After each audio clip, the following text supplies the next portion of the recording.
Mayong buntag sa tanan. Ani karon sa atong unang Domingo human sa pagkabanhaw ug ang atong emphasis for this resurrection season mao ang unsa ang kahulugan sa pagkabanhaw ni Kristo sa atong kinabuhi. Niining panumdum atong andamon atong kaugalingon sa maminaw ta sa pasiunang huni.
Tawag sa pagsimba.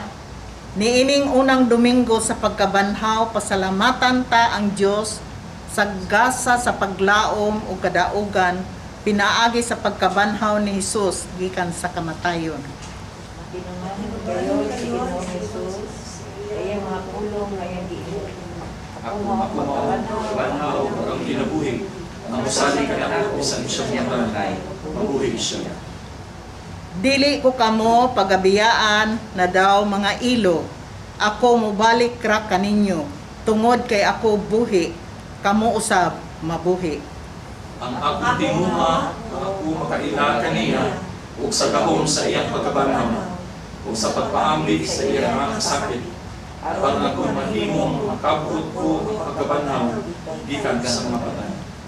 Dalaygon ang Dios ug Amahan sa atong Ginoong Hesukristo. Tungod sa iyang dakong kaluoy, kita iyang gianak pag-usab ngadto sa usa ka buhing paglaom pinaagi sa pagkabanhaw ni Hesukristo gikan sa mga patay. Usahay kung ta ang buhi ng Kristo, ug imantalan ta ang iyang pagkabanhaw.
Ginoo nga balang si Jesus.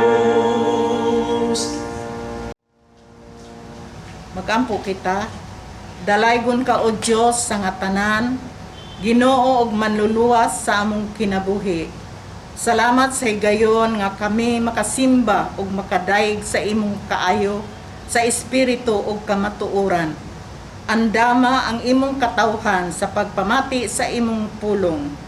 Dihugi sa langit mong kaalam ang imong mensahero aron makakaplag og luna sa among tagsa-tagsa kakasing-kasing.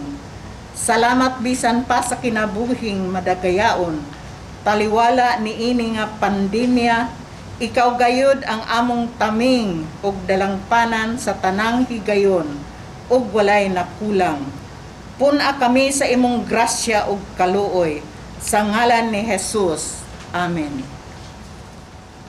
Ang pulong sa Dios nga ako bagabasahon nakita kini sa Lucas 24:46 hangtod 48.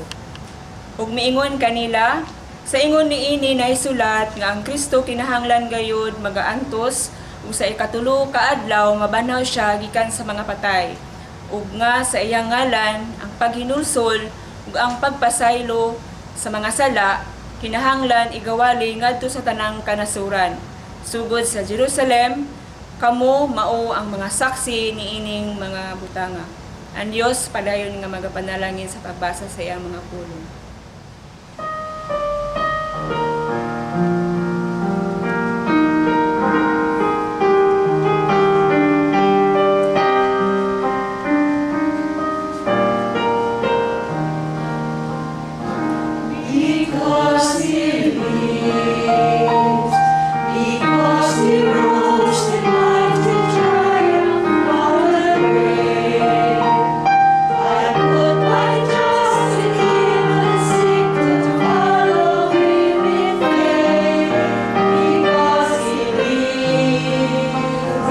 Because he lives, I shall find strength to stand against the tempter's claw. He is my refuge and defense in every troubled hour. Because he lives, because he lives, I can bear whatever burden may be mine. I am encircled in the arms of love divine.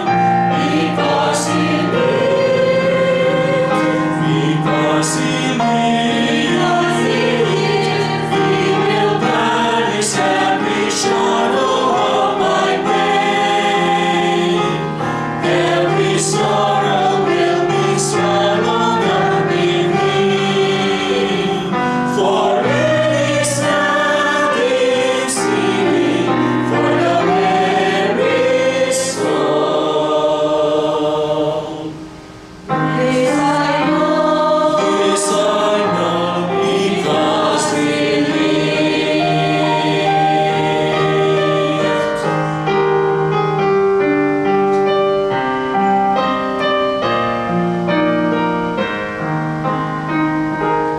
Because he lives, my heart is filled with peace amid a world of fear. And through the brightness of the night in him I rest secure. Because he lives. Because he lives, there is no task so great that I cannot endure. I bear no heartache that his tender mercy cannot cure. Because he lives, because he lives, I can bear whatever burden may be mine. I am encircled in the arms of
buntag kanatong tanan mga igsuon nga naa sa tagsa-tagsa nato ka panimalay.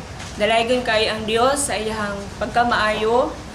Dili pa lang dugay nagasaulog kita sa Domingo sa pagkabanhaw ni Jesus. Karon na nato madungog every year or sa madungog nato ang mga wali bahin ni ining pagkabanhaw ni Jesus. Karon nga buntag atong madungog ang mensahe o titulo sa akong mensahe nagaingon ang kahulugan sa pagkabanhaw ni Jesus. Unsa man jud kining ginaingon nga ang kahulugan sa pagkabanhaw ni Jesus? Hatagi ako og pila ka mga simbolo sa kinabuhi. Unsa man jud ang mosulod o mosamtop sa imong hunahuna kung imong hunahunaon ang mga pulo nga life, living o kinabuhi. Sama sa usa ka bata nga bag-ong nahimugso dinhi sa kalibutan. Usa ka na ka bag-ong kinabuhi dinhi sa kalibutan. Bisan mga animals o mga halaman o mga plants nga atong makita dinha sa gawas, no, makita nato nga naa sila'y kinabuhi usab. Bisan unsaon pa kana og patay gamitan og mga chemicals apan sa pag-abot ana og pila ka bulan mubalik gihapon kana sa pagtubo. Ang mga bag-ong itlog usa ka maayong pahinumdom sa bag-ong kinabuhi tungod mahimo silang piso moabot ang mga adlaw. Tan-awa ang tibuok mga kinaiyahan labi na sa panahon nga tingpamulak kana makita nimo ang kinabuhi. Apan nahuna-huna ba nimo ang usa ka lungon o usa ka binhi nga gilubong sa yuta? Ang imong mga unang idea probably wasn't something we normally associate with death. Before ako magpadayon igsuon, magaampo kita. Dalaygon ikaw o Dios sa walay katapusan. Ako mga pag-ampo nga ikaw magapanalangin sa imong mga pulong. Bisan pa ang nangadalunggan nga maminaw niini andam sa pagdawat nga ang imong mga katawhan mapanalanginan sa imong mga pulong. Salamat kaayo o Dios sa imong pagdiho. Sa pangalan ni Jesus. Amen.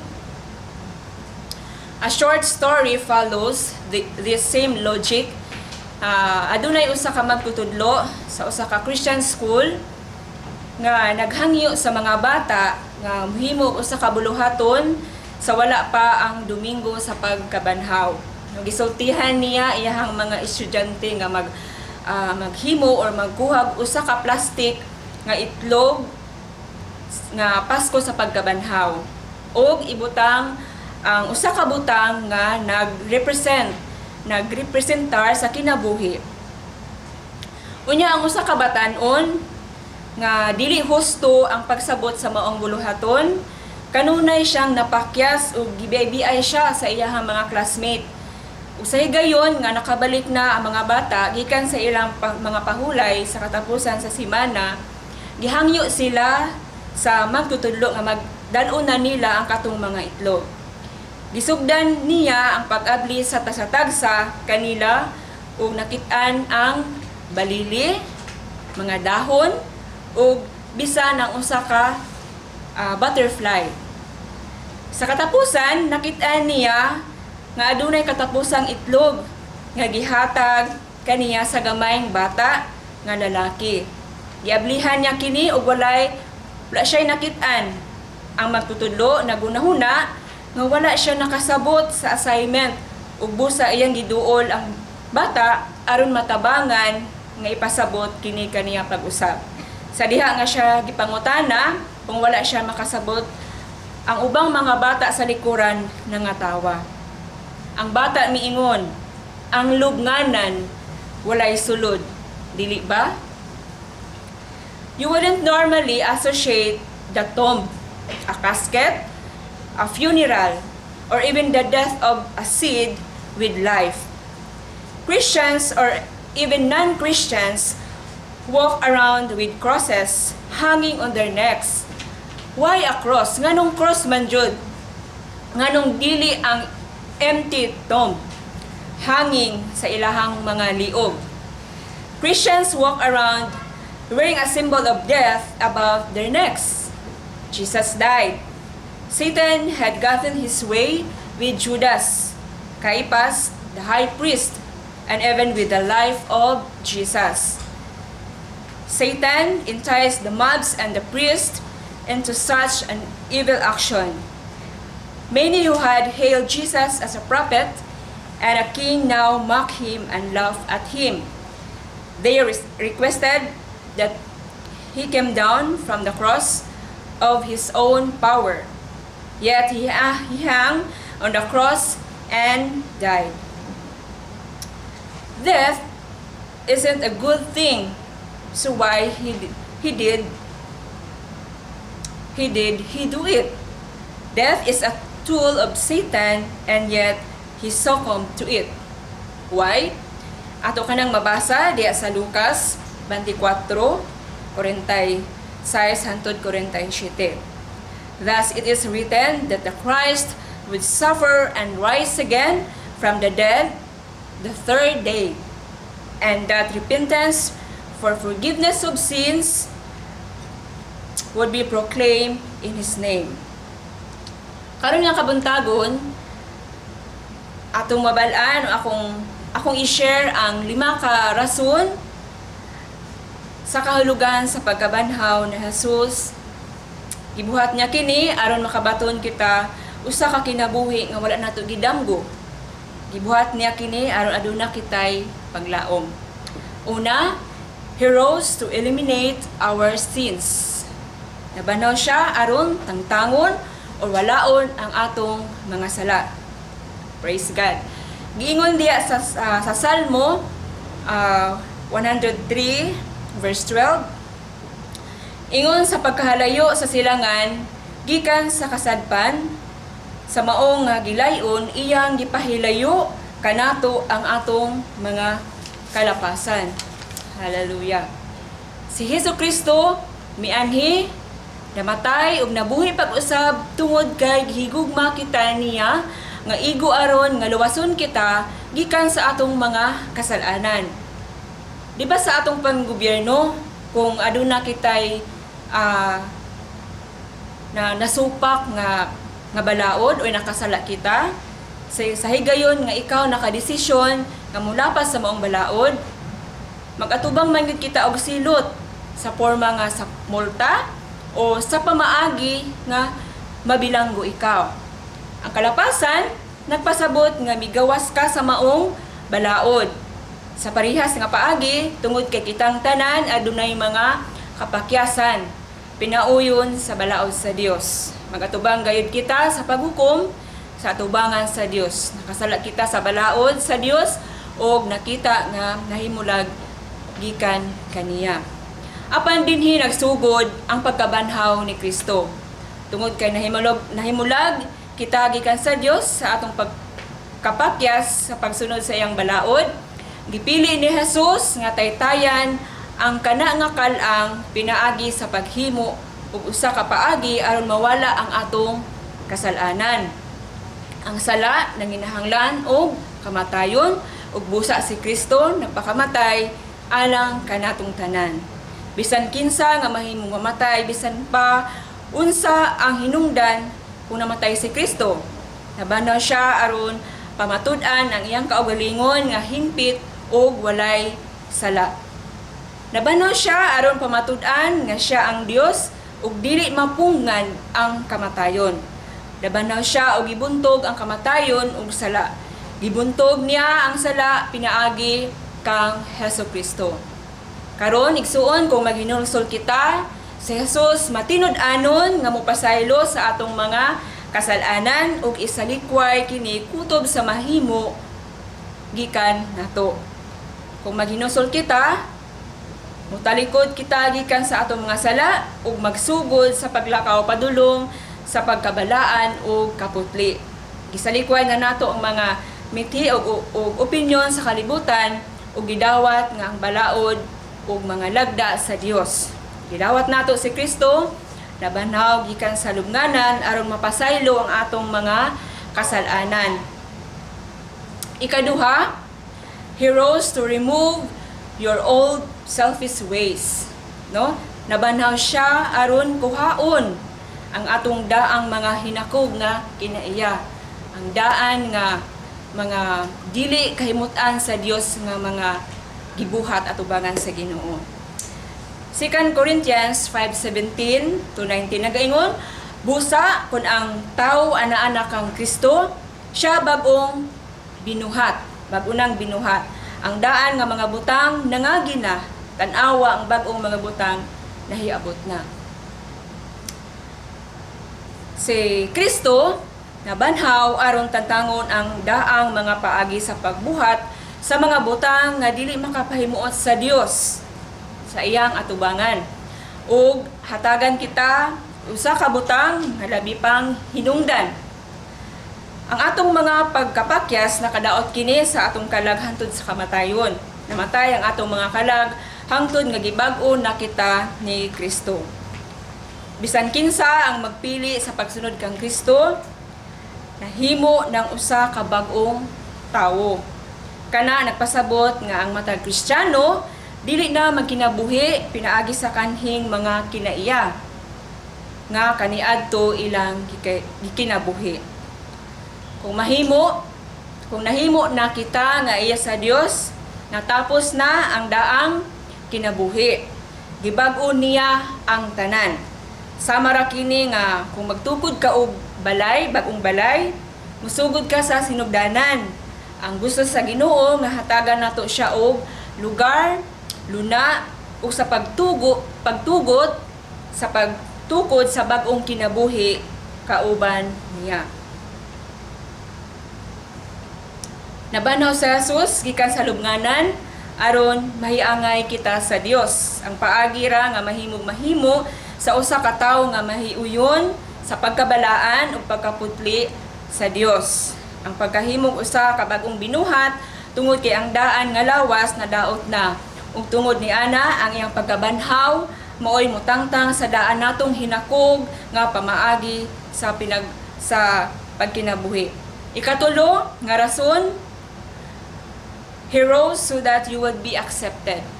Nabanhaw siya aron dawaton ka. Sa unsa man nga pamaagi nga iha kitang dawaton.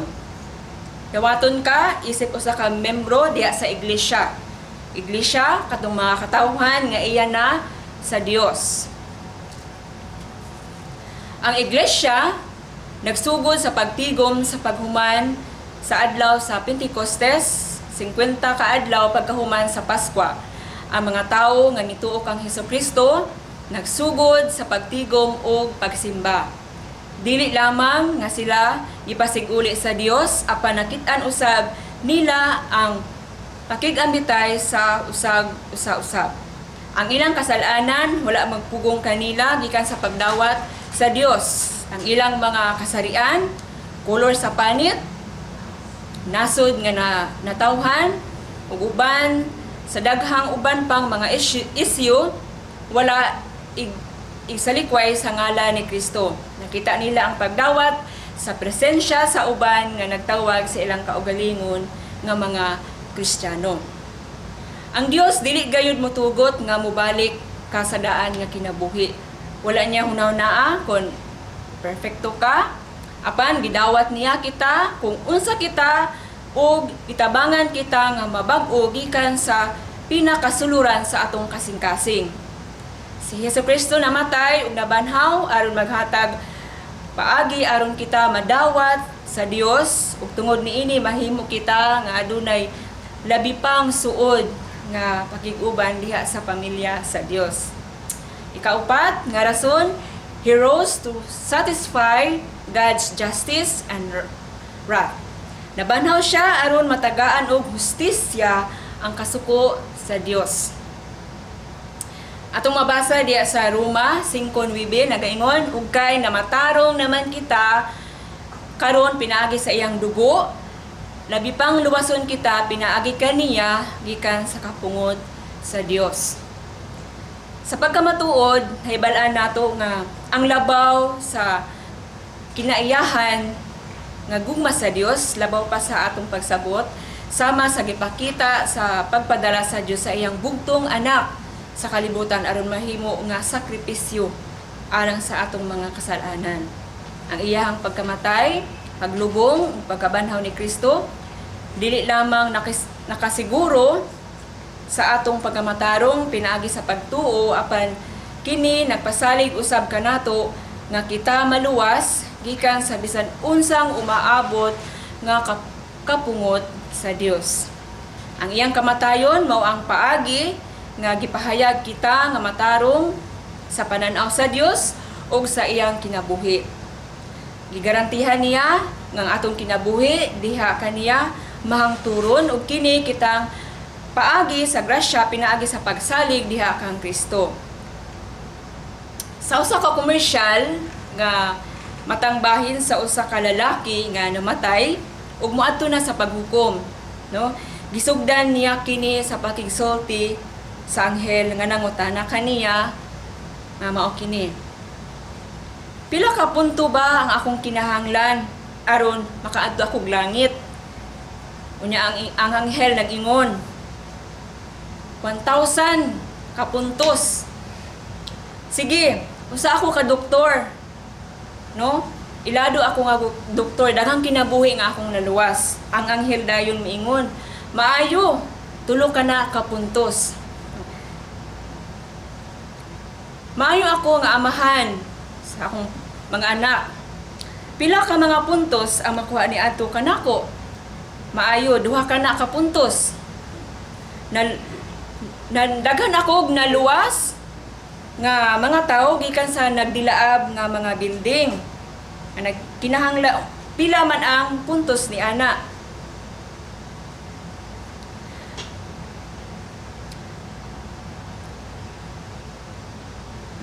Pila ba ang akong kinahanglan nga puntos ni ana? 1,000. So pila na ang akong puntos karon? 7. Sa katapusan, gisultihan sa anghel ang lalaki nga mahimo niyang tugutan si Jesus magsulay og tak-upon ang iyang punto nga tibuok alang kaniya. Si Jesucristo namatay og nabanhaw aron pagtagbaw sa panginahanglan sa Dios alang sa maong hustisya. Dili kita mahimo nga usa ka hingpit nga sakripisyo tungod kay dili kita perpekto. Bisan pa si Jesus hingpit ug busa gikuha ang atong kasalanan ug ang kasuko sa Dios. Namatay si Jesus aron dili kita mamatay sa ikaduhang higayon. Namatay siya aron sa higayon nga makalabang kita gikan sa kalibutan, mahimo kita mabuhi hangtod sa kahangturan sa langit imbis nga mamatay sa kahangturan sa impyerno. Ikalima, He rose to enter your name in the book of life. Nabanhaw siya aron isulod ang imong ngalan sa basahon sa kinabuhi. No, pagkaanindot sa maong kamatuoran. Atong mabasa diya sa Pinadayag 20, 11-12 nagaingon, Then I saw a great white throne and him who was seated on it. Earth and sky fled from his presence, and there was no place for them. And I saw the dead, great and small, standing before the throne, and books were opened. Another book was opened, which is the book of life. The dead were judged according to what they had done, as recorded in the books. Kini ang ikalima o katapusan nga katarungan o kahulugan nga si Kristo nabanhaw. Nagdindog siya aron isulod ang atong mga ngalan sa libro sa kinabuhi. Ang basahon sa kinabuhi adunay sulod sa tanan nga mga ngalan sa matag usa ka mga tawo nga midawat kang Kristo. Ang matag usa kanato mobarog sa atubangan sa kini nga libro, ug kung makit-an ang atong ngalan, makit-an nato ang atong kaugalingon nga padulong sa kangturan kauban ni Jesus. Mahanduraw nato ang talan-awon nga ingon niini. Ang Dios o si Kristo nagalingkod sa atong atubangan sa dakong puting trono o sa bisan diin nga bahin makita nato ang matag usa nga atong nailhan og binilyon nga mga tao nga wala pa nato makita.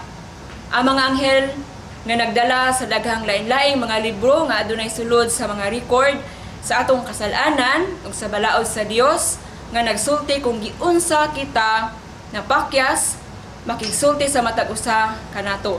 Samtang nagkaduol kita sa atong turno sa atubangan sa Dios. Andam ang Dios sa paghatag ug usa ka paghukom bahin sa atong mga sala ug si Kristo mobarog sa atong atubangan. Makita sa Dios nga ang hingpit ug walay sala nga si Jesus ug tugutan niya nga moadto sa langit.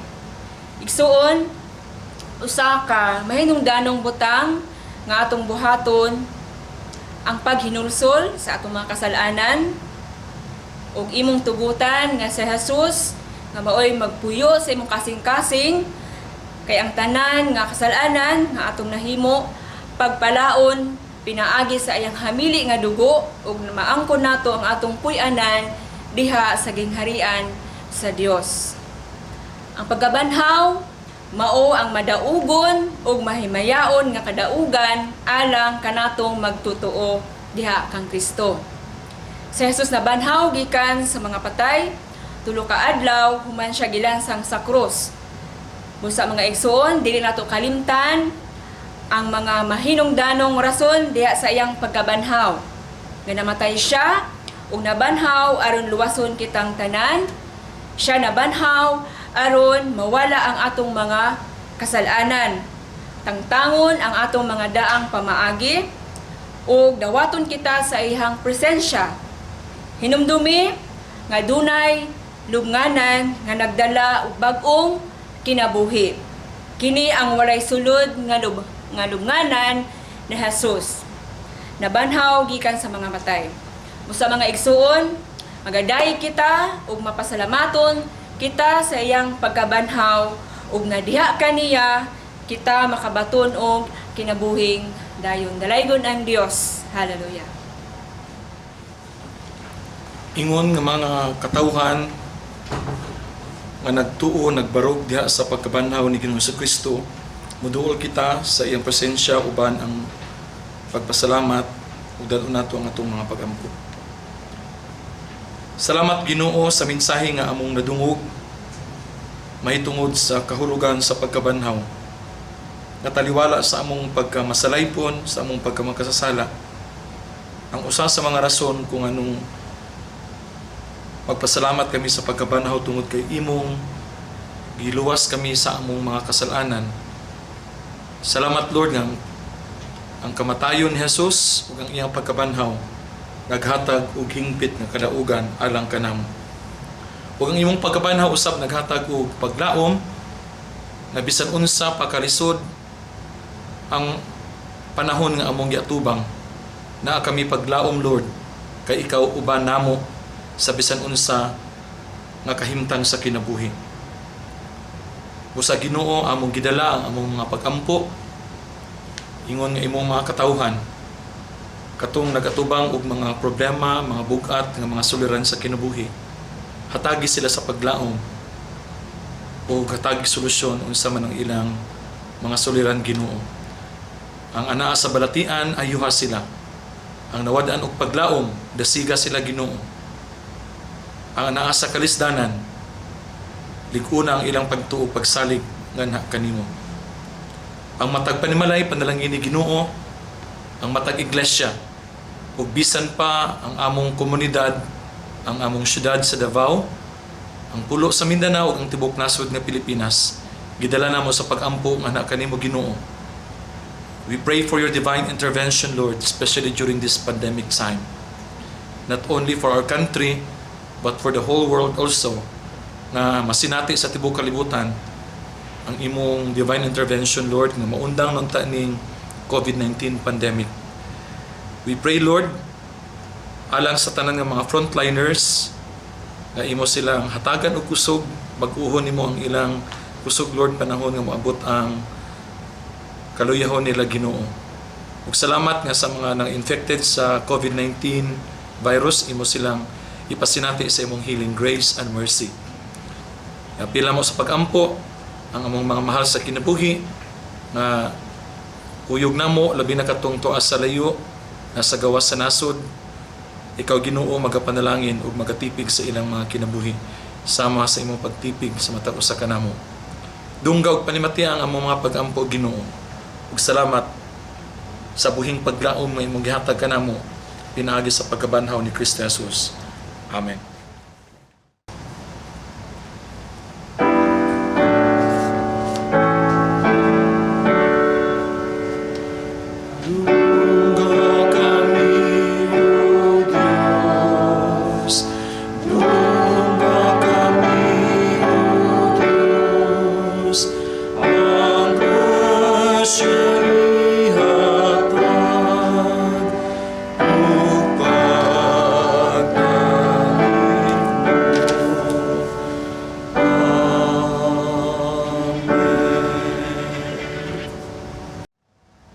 Hebrewhanon 13:15-16.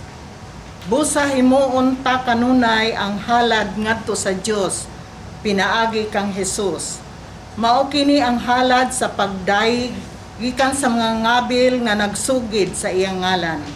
Ayaw kalimot pagbuhat sa maayo o pagtinabangay kamo kay mao kini ang mga halad nga makapahimuot sa Dios. Ato nakarong andamon ang atong mga halad, ikapulo, labi na ang atong kaugalingon alang sa Dios.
Magampo ta, dawata o Dios ang halad sa imong mga katawhan. Bendisyoni o panalangini ang mga kamot nga nagahatag nga malipayon alang sa imong buluhaton diri sa kalibutan. Salamat sa grasya o panalangin nga among nadawat sa matag adlaw. Bisan pa sa pagpandong nimo kanamo sa imong balaan nga dugo, nga malikay kami sa balatiwaan, taliwala ni ining pandemya. Ikaw ug ang walay puas mong gugma, pinaagi sa buhing Dios, nga namatay tungod sa among kasalanan, ug nabanhaw aron maghari sa among kinabuhi. Dalaygon ka o Dios nga madaogon, sa ngalan ni Jesus. Amen. Salamat sa atong worship leader, ang turil usagid sa mga simbahan nga very supportive sa atong online worship ministry. Gikan na pa sa pagsugod, so nadiha ang mga pool of liturgists and preachers, sa atong worship leader, sa atong preacher, si Abigail, salamat kaayo sa mensahe, ug sa tanan nga nagapadayon ug support nining atong online worship ministry, salamat kay tanan. Sa mga pastors ug mga laiko gikan sa nagkadaiya nga simbahan. Atong ibalik ang tanan nga dungog ug himaya ngadto sa Dios tungod sa iyang paghikap kanato nga mamahimong kabahin niini nga ministeryo. Manindog ta sa atong awit sa atong himno sa pagmantala adlaw sa pagkabanhaw ug atong di nato kalimtan ang pagpanugyan sa atong mga kaugalingon ngadto kaniya.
Daykon ka o Dios, among langitong amahan tungod kay ikaw ang naghatag ka na buhing paglaom pinaagi sa pagkabanhaw ni Jesucristo gikan sa mga patay.